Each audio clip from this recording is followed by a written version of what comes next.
Japanese folklore is famous around the world for its scary stories, including the modern ones that have been adapted into viral creepypasta videos.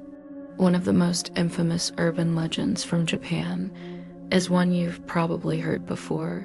Kuchisake Onna, otherwise known as the Slit-Mouthed Woman. Her origin story goes back many years, possibly even centuries. According to folklore, there was a woman who had a very disfigured mouth. The reason for this varies between tellings. In some, her jealous husband mutilated her after she went out one night and came home late. And in others, it was a botched surgery that left her horribly scarred.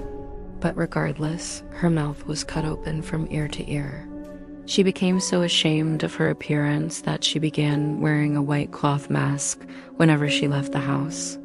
Then one day, she came across an old man in the street and asked him, "Am I pretty?" When the man replied that he thought she was beautiful, she lifted her mask to reveal her mouth, which was not only split open but filled with sharp fangs. Then she asked him again, "Am I pretty?" And when the man admitted that he was frightened by her appearance, she let him go. Now, what happened next depends on which version of the tale you hear. In some, the man runs away in terror and lives out the rest of his life never speaking to another woman again.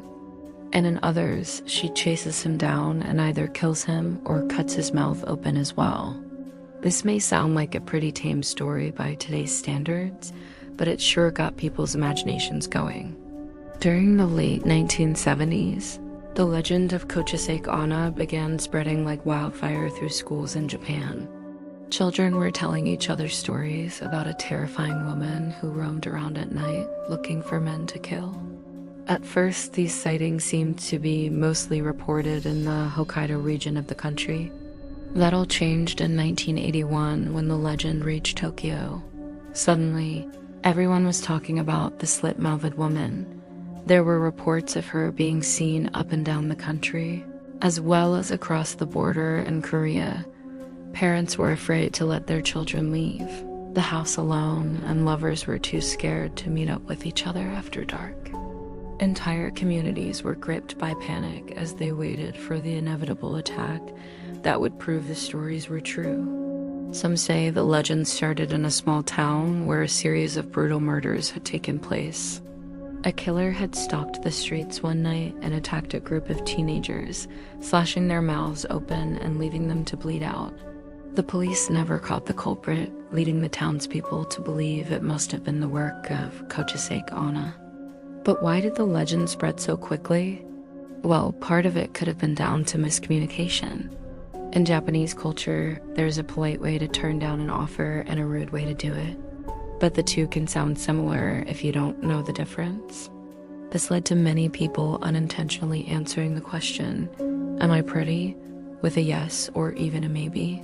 Not only did this confirm the woman's suspicions, it also enraged her.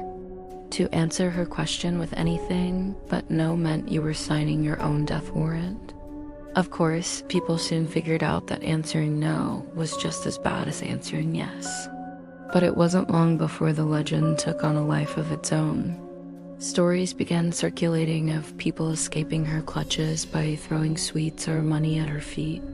Distributing gifts was supposedly a custom in Japan during the 1970s, and many people were already carrying cash in their pockets to hand out to beggars. It didn't take much for this folk tradition to turn sinister. Some said that giving her candy distracted her enough for them to get away. Others weren't so lucky.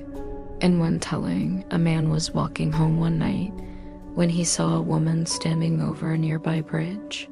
He asked her if she needed help, but she turned around and he realized it was Kuchisake Onna. The man instinctively pulled out his wallet and began stuffing bills into her hands. But instead of running away, he stood there watching her count her new money, which made her suspicious. She looked up at the man and asked, "Am I pretty?" He froze, knowing that whatever he said would get him killed. So he slowly reached out and grabbed her hand. Then he told her that he liked her nails and asked where she got them done. Relieved that he hadn't answered her question directly, she showed him her mouth, which was still covered by her mask. The man said he thought they matched perfectly, and that impressed Kuchisake Onna even more. She smiled and promised to show him something really cool. She then took him to a secluded spot by the riverbank and tried to slash his face with her scissors. Luckily, he managed to fight her off and escape. There are many stories just like this one in which people trick Kuchisake Onna into thinking they are as vain as her. But folklore also tells us that this is almost impossible. Most people who try to outsmart her end up dead. So how exactly did the legend end? Well, it never really did. Despite the fact that it caused mass hysteria across Japan, the police were never able to find any evidence of Kuchisake Onna's existence. No witnesses ever came forward to say they'd seen her, and no bodies turned up with slashed faces. But even though she may not be real, that didn't stop her legend from living on. Kuchisake Onna's story spread through word of mouth, and by the time it reached the internet, it had become a full-blown phenomenon. You can find her appearing in everything these days, from low-budget horror movies to big-name anime series like Another and Corpse Party. She's been featured in dozens of creepypasta retellings, and there's even a creepy doll modeled after her based on this photo. And that's not to mention all the times she's popped up in video games. In Fatal Frame 2, one of the main characters has to confront Kuchisake Onna in the form of a ghost. And in the survival horror game Dead by Daylight, she's a playable killer. But why does her story continue to fascinate us? For starters, she embodies our primal fears of death and violence. Kuchisake Onna appears in the dark of night, preys on unsuspecting victims, and kills them in a horrific fashion. But there's something more to her than just the love of scaring people. We are fascinated by Kuchisake Onna because she represents a warning. Her legend is a cautionary tale about the dangers of vanity and superficial beauty standards. We live in a world that often judges people based on their looks, and that can make us all a bit self-conscious. Kuchisake Onna reminds us of the importance of looking beyond physical beauty and focusing on what really matters. It's likely that this is why she targets men. For Japanese women, having a disfigured mouth would be especially shameful since it would make them unattractive to potential partners.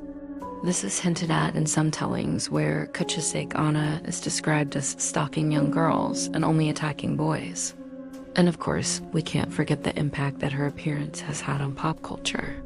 Kuchisake Onna is such a recognizable figure now that she's become somewhat of a meme.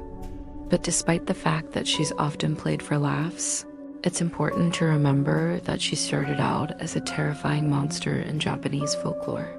If you want to learn more about the urban legends of Japan, check out this playlist. And remember to stay tuned for more information on horrifying monsters and creepypastas. Thanks for watching. Bye.